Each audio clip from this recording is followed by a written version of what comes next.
Hey guys, I hope all is well. Thank you for joining me in this Truth Talk episode. In today's episode, we'll be talking about the man who tried to expose the Freemason and was never seen again. Well, alive at least. Let's get right into it. On this channel, we often talk about the men who run this world, those who operate in the shadows and have a hand in everything we know. Their methods of operation have always been hidden in secrecy, with most of their knowledge being kept from the world.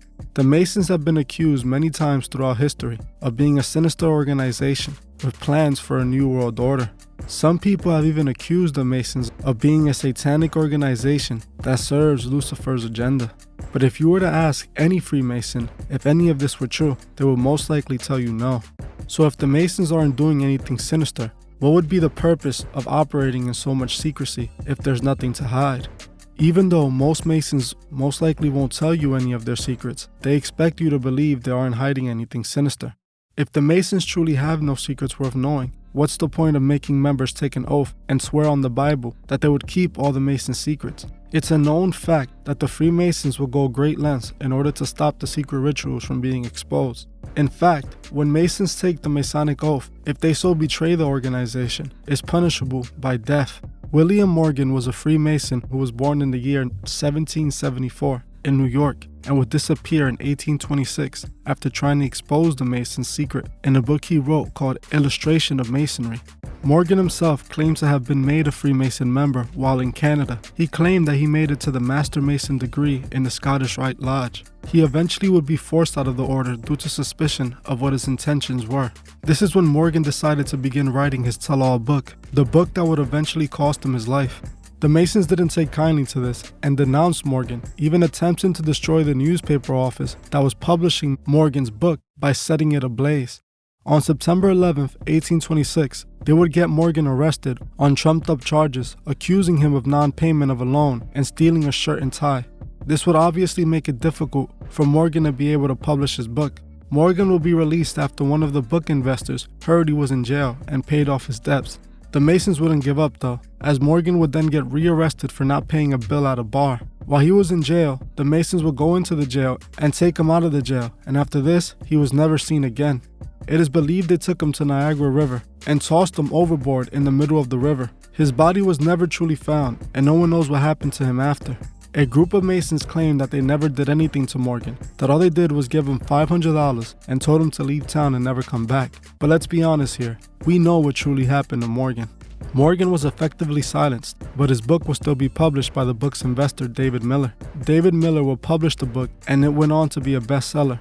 After Morgan's passing, many people grew suspicious of the Freemasons, as they knew they did something to Morgan. This led some politicians to create the AntiMasonic Party, with William Wirt being the presidential nominee for the party. It was the earliest third party in the US. The AntiMasonic Party stood up against the Masons, who had control of the Democrats and the Republicans. Many people in churches came out denouncing the Masons, losing all trust for them. The Masons would eventually convince the world to forget them, as people slowly would. If you guys would like me to make a video on Morgan's book, Illustrations of Masonry, let me know below. If the Masons' secrets aren't sinister, why are they worth someone's life? Morgan lost his life attempting to expose the secrets, just as many others have. Even in the 1800s, the Masons were making people disappear who went against their order. The Masons hide the truth because they don't want the masses to know they're the ones truly in control. The Masons have control over media and education, but where they have the most control is in politics. It is a known fact that most of our presidents were members of the Freemasons. The first president, George Washington, was even a Freemason. This is very important, as the first man given the power to lead the free world was a Freemason. America is the land of the free and accepted Masons. The entire idea of a president comes from Freemasonry. They wanted to crown the leader, as they do in the Masonic organization. What we call presidents, they call worshipful masters. The Masons have spread members throughout high-ranking politics, establishing a clear takeover of the US government. With many members of Congress being Freemasons, there's no level of politics they haven't infiltrated and controlled. 9 signers of the Declaration of Independence were Masons. Benjamin Franklin and 13 signers of the Constitution were also Masons. There's been at least 14 known presidents that were Freemasons. George Washington, Thomas Jefferson, and Benjamin Franklin even plotted to overthrow Britain's colonial government to establish the Masonic government. The Masons' goal in politics is simple: to establish control in the highest office of power around the world. Once in office, slowly change the rules to bring in the New World Order. This is why they got rid of Morgan, because Morgan knew too much. He knew what their plans were and who they truly served. He exposed their secrets to the world, and the Masons disposed of him. Well, that's it for this video. Thank you for watching, and I'll see you guys in the next one. Thank you for watching this episode of The Truth Is. If you would like to further support the channel, join me on Patreon. The link would be in the description. If you join before the 28th of this month, you could be entered to this month's monthly raffle, where you can win a shirt, a cash prize, and even pick a video topic. Also, please leave a comment below on your thoughts on this video and on any future topics you would like to see me cover on my channel. If you like this video, please hit the like button, as this helps other people find these videos.